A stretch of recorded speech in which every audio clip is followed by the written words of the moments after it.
మళ్ళీ చేస్తాను.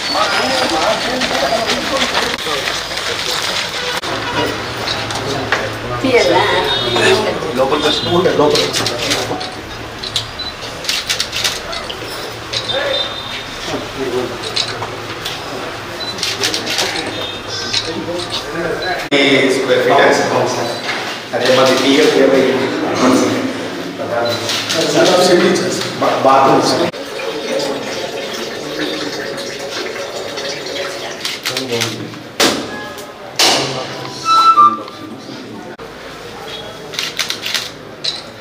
పీటీలో ఇక్కడ వచ్చి 3200 ఇళ్ళు, పిఈ వచ్చి 2200.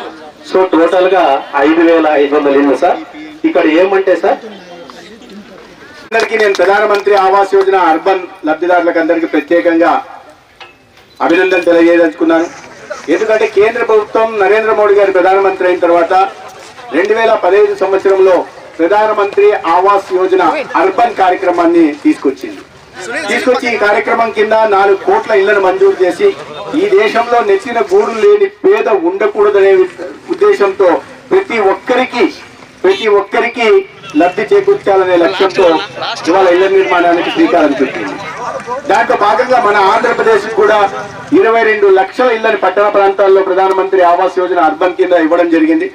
దానికి తగినట్లుగా మొత్తం 98,000 కోట్లు మొత్తం ఇన్వెస్ట్మెంట్ అయితే, అంటే కేంద్ర ప్రభుత్వం నుంచి వస్తున్నది, రాష్ట్ర ప్రభుత్వం నుంచి వస్తున్న 40% వాటా, అదే విధంగా లబ్ధిదారులు పెట్టుకోవాల్సిన వాటా మొత్తం కలిపి అంతైతే 32,000 కోట్లు కేంద్ర ప్రభుత్వం భరిస్తా ఉంది.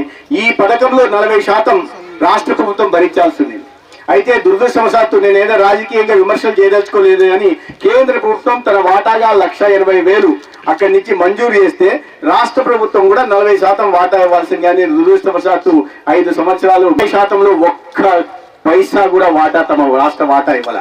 దాంట్లో భాగంగా అనేక చోట్ల కార్యక్రమాలు ఆలస్యమై వచ్చాయి. ఇదే విధంగా ఇవాళ ఈ పీపీటీ లేఅవుట్లు ఏవైతే ఉన్నాయో ప్రతి పేదకి ఇల్లు అందించాలనే లక్ష్యంతో కేవలం కేంద్ర ప్రభుత్వం నుంచి వచ్చిన 1,80,000 మాత్రమే సర్ది చెప్పేసి దాంట్లో ఇల్లు కట్టుకోవాలని చెప్పడం జరిగింది. దాని కారణంగా మీరందరూ ఎంత ఇబ్బందులు పడుతున్నారో మాకు తెలుసు. 1,80,000తో ఇళ్ల నిర్మాణం సాధ్యం కాదనే విషయం ప్రతి ఒక్కరికి తెలుసు.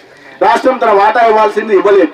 ఇప్పుడైతే గతంలో పోయి మళ్ళీ ఇప్పుడు గతంలో లబ్ధిదారులకు రాష్ట్రం వాటా ఇవ్వడానికి ఏమైనా అవకాశాలు ఉన్నాయా అనే విషయాన్ని ప్రభుత్వం దృష్టికి ఖచ్చితంగా తీసుకెళ్తాను నేను. ఎందుకంటే రాష్ట్రం నుంచి కూడా 40% వాటా గతంలో రాలేదు.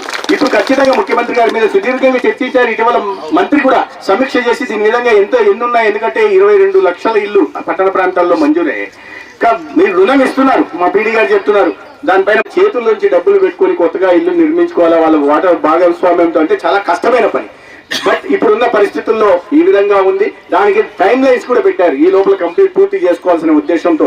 అయినప్పటికీ కూడా ఈ సమస్యలు నేను ప్రభుత్వం దృష్టికి రాబోయే కేబినెట్ మినిస్ట్రీలో కేబినెట్ మీటింగ్ లో గౌరవ ముఖ్యమంత్రి గారి దృష్టికి ఖచ్చితంగా తీసుకెళ్తాను. అదేవిధంగా పవన్ కళ్యాణ్ గారి దృష్టికి తీసుకెళ్లి ఏ రకంగా వీటికి పరిష్కారం చూపొచ్చు, ఇప్పటిదాకా పూర్తయిన ఏ స్థాయిలో ఉన్నాయో వాటిని ఏదైనా ప్రభుత్వం వైపు నుంచి ఆర్థికంగా సహాయం అందించడానికి అవకాశం ఉందా, సాధ్యాసాధ్యాల గురించి కూడా ఒకసారి దృష్టికి తీసుకెళ్లే ప్రయత్నం చేస్తున్నారు. అయితే టైం లైన్ పెట్టారు కాబట్టి ఈ లోపల కొద్ది కష్టమో ఇబ్బందో నష్టమో కొద్ది పూర్తి చేసుకోవడానికి లబ్ధిదారులందరూ ముందుకు రావాలి. ఎందుకంటే ప్రతి ఒక్కరికి దీర్ఘకాలిక కళ, ఒక స్వప్నం, మనకంటూ ఒక సొంత ఇండ్లు లాంటి ఒక ఎమోషన్ లాంటిది, ఒక సెంటిమెంటల్ బాండింగ్ ఉంటుంది మీ ఇంటితో. కాబట్టి ఈ సందర్భంగా లబ్ధిదారులందరికీ నేను శుభాకాంక్షలు తెలియజేస్తున్నా. అనేక విషయాలు చెప్పి ఉంటారు, ఎందుకంటే నియమ నిబంధనలు ఏ రకంగా ఉన్నాయి, దాని ప్రకారం ఏ రకంగా నడుచుకోవాలి, ఈ సమయం లోపల చేసుకోకపోతే వస్తున్న ఇబ్బందులు ఏంటి డిఈ గారు చెప్పారని చెప్పారు. అయితే అదే సందర్భంలో ఏదైనా కాలనీకి లేఅవుట్ వచ్చినప్పుడు అక్కడ ఎలక్ట్రిసిటీ కనెక్షన్లు కానీ, డ్రైనేజ్ వ్యవస్థ కానీ, రోడ్ల నిర్మాణం కానీ చేపట్టాల్సిన పని ఉంది. ఇక్కడ రహదారుల నిర్మాణము, ఎలక్ట్రిసిటీ కనెక్షన్లు, నీటి వసతులు కల్పించే బాధ్యత ప్రభుత్వం తీసుకుంటుంది. స్థానిక ఎమ్మెల్యేగా నేను కూడా బాధ్యత తీసుకుంటాను. చేసింది మంచానికే పరిమితమైన వాళ్ళని 5,000 నుంచి 15,000 చేసింది.